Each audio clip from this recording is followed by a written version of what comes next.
Subscribe कीजिए हमारे YouTube channel को और बेल आइकन को भी दबाएं टेक्नोलॉजी और ऑनलाइन अर्निंग से रिलेटेड वीडियो सबसे पहले देखने के लिए। क्वेश्चन नंबर 1, जलती हुई लाश को ऊंचाई से क्यों नहीं देखना चाहिए। दरअसल यूं तो मृत्यु बस एक रास्ता है जो बदलाव है एक शरीर से दूसरे शरीर का, पर पुराणों में इस रास्ते को मानव का परमात्मा से मिलन भी बताया गया है, जहां पर सभी संसारी वस्तुओं को छोड़कर असल सत्य से मिलना होता है। दरअसल साथ ही उस जाती हुई आत्मा को ऊंचाई से देखना उसको अपमानित करना भी माना जाता है, क्योंकि स्थिति के अनुसार वो सर्वश्रेष्ठ है, भले ही वह श्यामल में है। वो सर्वश्रेष्ठ हमेशा ऊंचाई पर होता है, और जब आप उसे ऊंचाई से देखते हैं तब आप उस निश्चल आत्मा का अपमान करते हुए समझे जाते हैं। दरअसल इसी कारणवश यह कहा जाता है कि जलती हुई लाश को कभी भी ऊंचाई से नहीं देखना चाहिए। क्वेश्चन नंबर 2, शहीद भगत सिंह के शव को 2 बार क्यों जलाया गया था। दरअसल यह बात बिल्कुल सच है कि उनकी चिता को 2 बार आग के हवाले किया गया था। ऐसा नहीं है कि आज़ादी के मतवालों को मारना इतना आसान था, उनको मारने की हिम्मत अच्छों की नहीं थी, लेकिन उनको धोखे से मारा जाता था। ऐसा ही कुछ भगत सिंह के साथ भी हुआ था। बशर्ते है कि भगत सिंह की मौत से जुड़ा सबसे बड़ा सच यह है कि भगत सिंह, सुखदेव और राजगुरु को अंग्रेजों ने जनता के डर से एक दिन पहले ही फांसी पर लटका दिया था। उसके बाद इन बेरहम अंग्रेजों ने उनके शरीर के टुकड़े टुकड़े कर सतलज नदी के किनारे हिसोली बाला के पास जलाया था, लेकिन देश के लोगों को इन वीर पुत्रों का यहाँ पर जलाना अपमानजनक लगा। उसके बाद स्वदेशियों ने सम्मान के साथ इन वीर पुत्रों का अंतिम संस्कार लाहौर के पास जावी नदी में किया था। दरअसल इस बारे में कहा जाता है कि 23 मार्च 1931 को इन दोनों सेनानियों को फांसी दे दी गई थी। उसके बाद अंग्रेजी हुकूमत के अनुसार इनके शवों के टुकड़े किए गए थे, फिर उनको चुपचाप सतलज नदी के किनारे ले जाकर उनके शवों को बेहतर तरीके से न जलाते हुए ऐसे ही जला दिया गया था। लेकिन इस बात की खबर देशवासियों को लगी। इसी समय वहां हजारों की संख्या में लोग इकट्ठा हो गए, जिसमें लाला लाजपत राय की बेटी पार्वती और भगत सिंह की बहन बीबी अमर कौर भी मौजूद थी। वहां की हालत और इतनी भीड़ को देखकर अंग्रेज उनके शवों को अधजला छोड़कर वहां से भाग निकले। उसके बाद देश के लोगों ने इन वीर पुत्रों के शवों को सम्मानपूर्वक लाहौर में रावी नदी के किनारे जलाया था।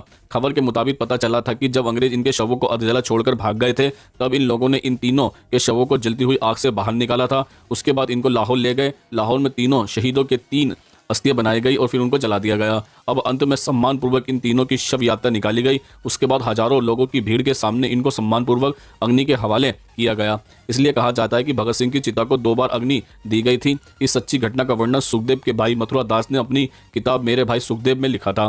क्वेश्चन नंबर 3, एनआरपी क्या है और यह कैसे लागू होगा। दरअसल एनआरपी 3 चरणों में शुरू होगी इसकी प्रक्रिया। अब हम आपको बताते हैं कि एनआरपी क्या है। दरअसल राष्ट्रीय नागरिकता कानून के खिलाफ देशव्यापी विद्रोह के बीच कैबिनेट ने राष्ट्रीय जनसंख्या रजिस्टर एनआरपी को मंजूरी दे दी है। कैबिनेट की मंजूरी के बाद अब राष्ट्रीय जनसंख्या रजिस्टर एनआरपी तैयार करने की प्रक्रिया शुरू होगी, जिसका मकसद देश के सामान्य नागरिकों की व्यापक पहचान का डाटाबेस बनाना है। इस डाटा में जनसांख्यिकी के साथ बायोमेट्रिक जानकारी भी शामिल होगी।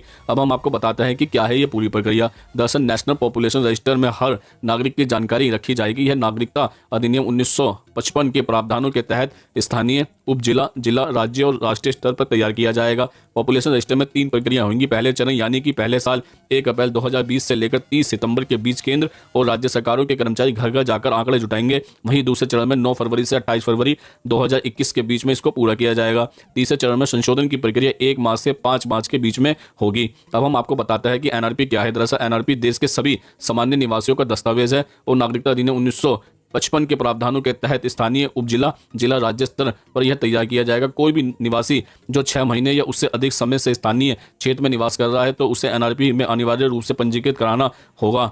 2010 से सरकार ने देश के नागरिकों की पहचान का दस्तावेज जमा करने के लिए इसकी शुरुआत की थी। इसे 2016 में सरकार ने जारी भी कर दिया था। अब हम आपको बताता है कि एनआरपी और एनआरसी में क्या अंतर है। दरअसल एनसीआर के पीछे जहां देश में अवैध नागरिकों की पहचान का मकसद छुपा है, वहीं इसमें 6 महीने या उससे अधिक समय से स्थानीय क्षेत्र में रहने वाले किसी भी निवासी को एनपीआर में अनावश्यक रूप से पंजीकृत करना होगा।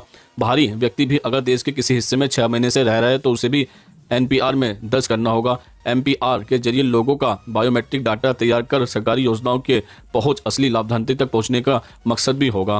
क्वेश्चन नंबर 4, गंदा पानी पीने के बावजूद जानवर बीमार क्यों नहीं होता है। दरअसल गंदा पानी पीने पर संक्रमण और जहर का खतरा भी होता है। संक्रमण रोगाणुओं की वजह से होता है। इन रोगाणुओं से बचने के लिए इंसानों और जानवरों के शरीर के अंदर रोग प्रतिरोधक शक्ति होती है, जो खानपान, सामान्य स्वास्थ्य और पूर्ण संक्रमण पर निर्भर करती है। जब कोई इंसान या जानवर पहली बार संक्रमित होता है तो उसके खून में एंटीबायोटिक उन नए रोगाणुओं को नष्ट करते हैं वो इंसान या जानवर भले ही थोड़ा बीमार हो जाए, लेकिन अगर उसके एंटीबायोटिक संक्रमण करने वाले रोगाणुओं को नष्ट कर पाए तो वो इंसान या जानवर ठीक हो जाएगा और भविष्य में फिर से अगर उसे वही संक्रमण हुआ तो उसके एंटीबायोटिक उन रोगाणुओं से फिर से लड़ पाएंगे।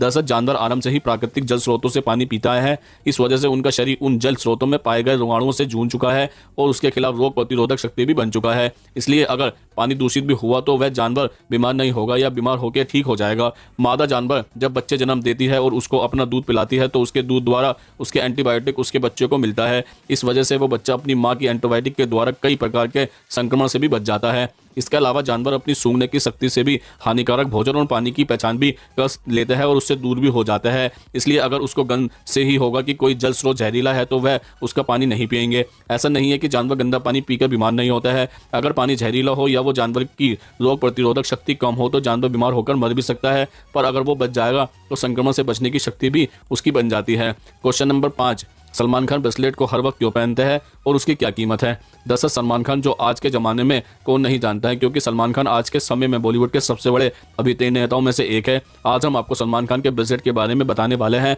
क्योंकि आपने उनके हाथों में सभी जगह पर यह ब्रेसलेट जरूर देखा होगा। दरअसल वैसे आपको बता दें कि सलमान खान अपने इस ब्रेसलेट को कभी भी अपने से दूर नहीं रखते, इसलिए बहुत से लोग हैं जो यह जानना चाहते हैं कि सलमान खान आखिर इस ब्रेसलेट को क्यों पहनते हैं और इसकी कीमत क्या है। तो चलिए अब हम आपको बता देते हैं इस ब्रेसलेट की कीमत क्या है। दरअसल आपको सबसे पहले बता दें कि फिरोजा रत्न ब्रेसलेट वह पहनते हैं और इस ब्रेसलेट की चौड़ाई 1.75 सेंटीमीटर है और इसका वजन 100 ग्राम है। आपको बता दें कि यह ब्रेसलेट इनके पिता सलीम खान ने अपनी शुभकामनाओं के लिए उनको दिया था और वैसे भी और भी कारण है इस ब्रेसलेट को पहनने के। दरअसल सलमान खान के कुछ प्रशंसकों का मानना है कि यह फिल्मों में सलमान खान की बेशुमार सफलता के कारण में से एक है। साथ ही उनमें लगा फिरोजा पत्थर मौजूद ब्राह्मण गुणों के साथ सुरक्षा का एक शक्तिशाली यंत्र या फिर रत्न भी कहलाता है। आपको अब इसकी कीमत के बारे में बता देते हैं। दरअसल अंदाजा लगाया जाए तो इस ब्रेसलेट की कीमत 55 से 60 हज़ार रुपये के आसपास की है, क्योंकि इसमें एकदम शुद्ध फिरोजा स्टोन लगा हुआ है। यह फिरोजा स्टोन सिर्फ यूरोप की प्राचीन पहाड़ियों पर ही पाया जाता है। तो दोस्तों आज हमने आपके द्वारा पूछे जाने वाले प्रश्नों का उत्तर देने की पूरी कोशिश की है। अगर आप भी हमसे कोई प्रश्न पूछना चाहता है तो कमेंट्स बॉक्स में लिखकर पूछ सकते हैं, हम उसका उत्तर देने की पूरी कोशिश करेंगे। अगर ये वीडियो आपको पसंद आया तो उसको लाइक करें, कमेंट्स करें, ज़्यादा से ज़्यादा शेयर करें और हमारे चैनल को सब्सक्राइब जरूर करें। नमस्कार दोस्तों।